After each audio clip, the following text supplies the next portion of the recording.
Hello la famille, j'espère que vous allez bien. Chose promise, chose due, je vous fais une vidéo dédiée pour vous donner les 6 opportunités que j'ai trouvées en Côte d'Ivoire dans lesquelles vous devez et que vous pouvez vous lancer dès aujourd'hui, dès maintenant. Si tu découvres cette chaîne, donc bienvenue, moi c'est Paul Guérin et je suis le créateur d'une agence qui s'appelle La Boîte à Fournisseurs. On aide les entrepreneurs à créer des marques clés en main de A à Z. Donc, si tu souhaites te lancer, si tu souhaites lancer une marque, que ce soit en Europe ou en Afrique, n'hésite pas à nous contacter, on t'accompagnera de A à Z. Il y a quelques mois, on a décidé, ma femme et moi, de s'installer en Côte d'Ivoire et j'y ai décelé 6 opportunités business dans lesquelles tu peux te lancer. Et reste bien jusqu'à la fin de la vidéo car les 2 dernières opportunités, tu peux t'y lancer même si tu n'as pas énormément d'argent. Et je pense que même si tu as une petite économie, tu peux lancer ces business-là. Alors la première opportunité et le premier business dans lequel tu pourrais te lancer en Côte d'Ivoire,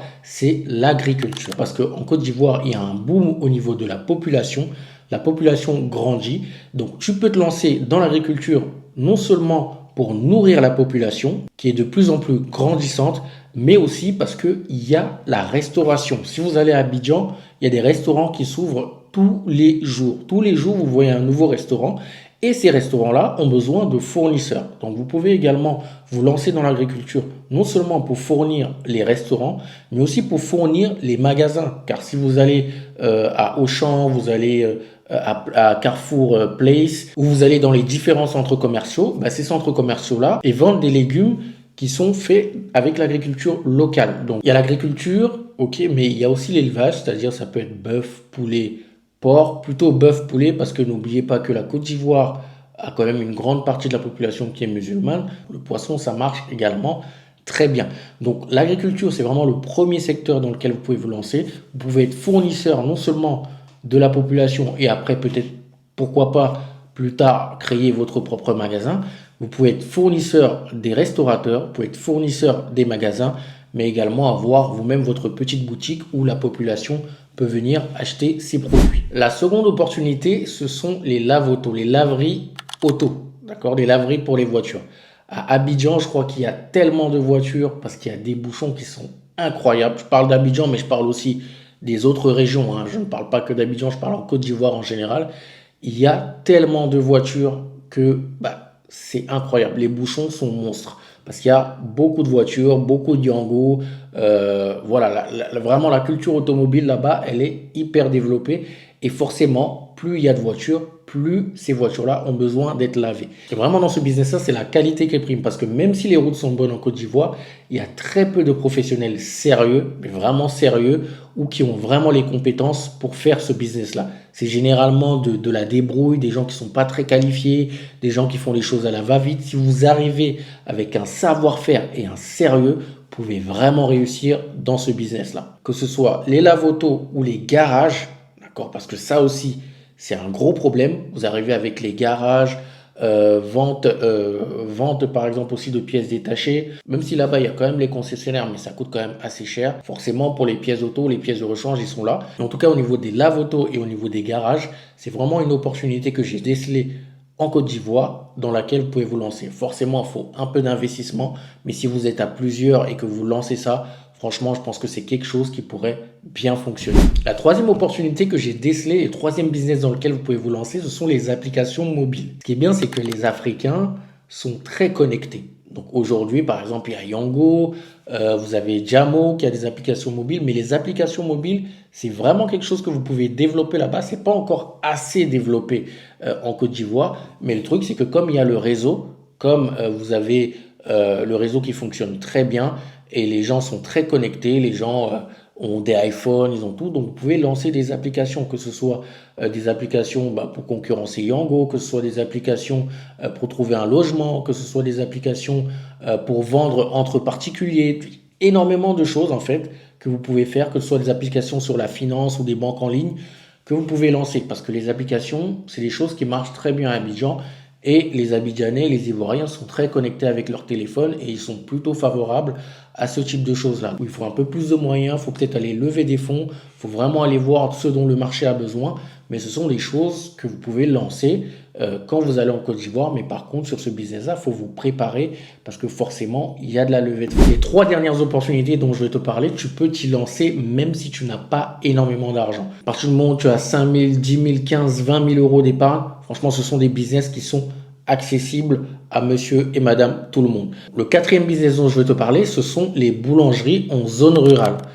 Pourquoi en zone rurale? Parce que aujourd'hui, de plus en plus, en fait, Abidjan s'étend. Abidjan est, comment dire, est surchargé. Il y a beaucoup plus de personnes à Abidjan. Et donc, ce qui fait que beaucoup de gens vont à côté, ils vont dans les villes alentours. Par exemple, aujourd'hui, Bassam est en train de se remplir. Il y a d'autres quartiers comme Bingerville ou encore après qui sont en train de se remplir. Donc, dans ces zones-là et dans des zones un peu plus éloignées d'Abidjan, il faut des boulangeries pour faire du pain, des gâteaux, de la farine, tout ce que vous voulez. Donc, créer des boulangeries en zone rurale et vraiment en zone un peu plus éloignée d'Abidjan et même dans les autres villes, hein, ça peut être Yamoussoukro, ça peut être San Pedro, ça peut être toutes ces villes-là. Créer des boulangeries là-bas, dans ces zones-là, ce sont vraiment des opportunités parce que sur Abidjan, il y a déjà les boulangeries françaises, il y a les Libanais qui sont là, il y a plusieurs types de boulangeries. Donc ça, l'offre, elle est déjà là. Mais par contre, quand on s'éloigne un peu, on a du mal à trouver ce type de service-là. Donc lancer ce type de boulangerie-là, lancer ce type de société-là dans des zones un petit peu plus éloignées, ça peut être vraiment une belle opportunité parce que en fait, la zone est en train de s'agrandir. Les gens s'éloignent de plus en plus d'Abidjan parce que ça devient de plus en plus cher et il y a de plus en plus de monde, les embouteillages. Voilà, on peut mettre 2 heures facilement à l'aller pour aller au travail et 2 heures pour rentrer. C'est hyper fatigant tellement il y a de monde. Cette opportunité dont je vais te parler, tu peux t'y lancer dès maintenant, c'est dans l'immobilier. Alors, il y a 2 volets dans l'immobilier. Il y a le volet achat de terrain parce que ça prend énormément de valeur aujourd'hui. Et ce qui est bien, c'est qu'en fait, vu que à chaque fois que les routes se construisent, la population vient avec. À partir du moment où il y a la route, la population vient avec. Donc, Yopougon, Bingerville, tout ce côté-là, on est en train de faire la route. La route est très bien. Il y a maintenant une route qui va vers San Pedro. Et quand vous allez sur la route, vous voyez qu'il n'y avait rien avant. Aujourd'hui, il y a des gens qui ont acheté des terrains, il y a des gens qui ont mis des clôtures, il y a des gens qui sont en train de construire des maisons. Quand vous faites la route pour aller à Sini, vous voyez que tous les terrains qui sont au bord, la plupart ont été achetés parce qu'il y a la route qui passe. Et donc, ce sont des terrains que vous pouvez acheter qui vont prendre énormément de valeur parce que à partir du moment où vous savez, parce que généralement, il y a des communiqués dessus, qu'il y a une route qui va se faire à tel endroit, vous pouvez commencer à regarder pour acheter un terrain parce que ça va prendre énormément de valeur. Donc, vous pouvez acheter un terrain soit derrière pour faire une cité dortoir parce que les gens sont souvent sur Abidjan et vont par exemple juste pour dormir. Ceux qui sont à Bingerville, c'est des cités dortoirs ou même Yopougon, c'est des cités dortoirs où les gens vont pour dormir et après ils rentrent, ils vont à Abidjan pour travailler, ils y vont pour dormir.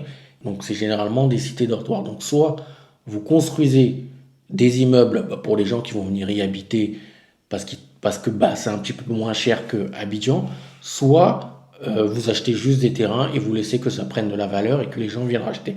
Et le deuxième volet dans l'immobilier, c'est la partie sous-location. Aujourd'hui, il y a cette grosse opportunité qui est là, c'est-à-dire que vous pouvez prendre chez quelqu'un qui a construit son immeuble, construit son appartement, vous allez louer et vous faites de la sous-location que vous pouvez mettre soit en logement mensuel, soit en Airbnb.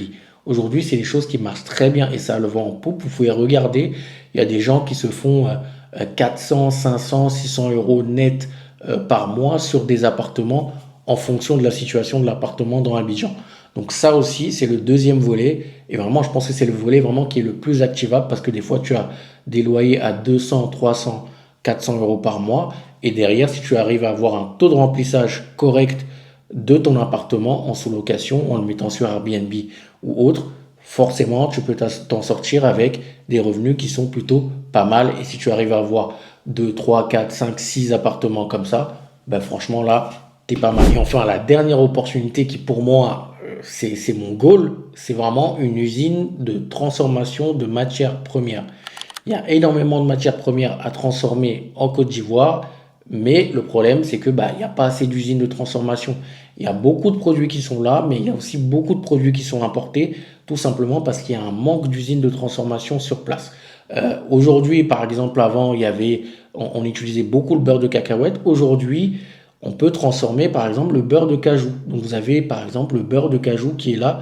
Et ça arrive parce qu'il y a des gens qui savent transformer la noix de cajou en beurre, en autre chose. Donc vraiment les usines de transformation, que ce soit du manioc, que ce soit des jus de fruits, que ce soit peu importe, fruits, légumes, boîtes de conserve, mais en tout cas, il y a besoin d'usines de transformation.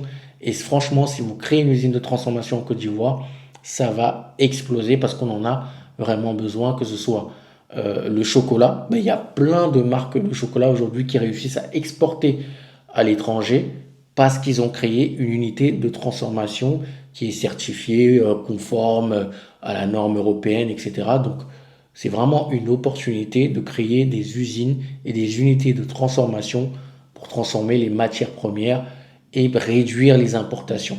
D'accord? Parce qu'il y a énormément de produits importés. Je vous invite à regarder la balance commerciale ivoirienne pour voir quels sont les produits les plus importés. Et là, ça vous donnera en fait l'opportunité de savoir dans quelle industrie vous pouvez créer des unités de production. Donc voilà les 6 opportunités que j'ai pu voir en Côte d'Ivoire et dans lesquelles tu peux te lancer. Dis-moi en commentaire celle qui te parle le plus et surtout si tu as des questions sur une de ces opportunités-là, n'hésite pas à me la poser en commentaire. J'espère que cette vidéo vous a plu et surtout que vous avez appris des choses. Si cette vidéo t'a plu, la moindre chose que tu pourrais faire, c'est quand même de t'abonner pour recevoir d'autres vidéos de ce type, surtout que les vidéos qui arrivent sont franchement top. J'ai fait une immersion, je ne vous en dis pas plus. Vous verrez, en tout cas, abonne-toi pour ne pas rater les prochaines vidéos. Si tu veux lancer ta marque ou si tu veux des conseils ou être accompagné dans l'un des business que je viens de citer, n'hésite pas à me contacter en commentaire. Il y a des contacts sur place qui pourront vous aider ou vous aiguiller en fonction de ce que vous voulez faire. Je vous dis à la prochaine vidéo. D'ici là, prenez soin de vous, de vos proches. C'était Paul. Ciao.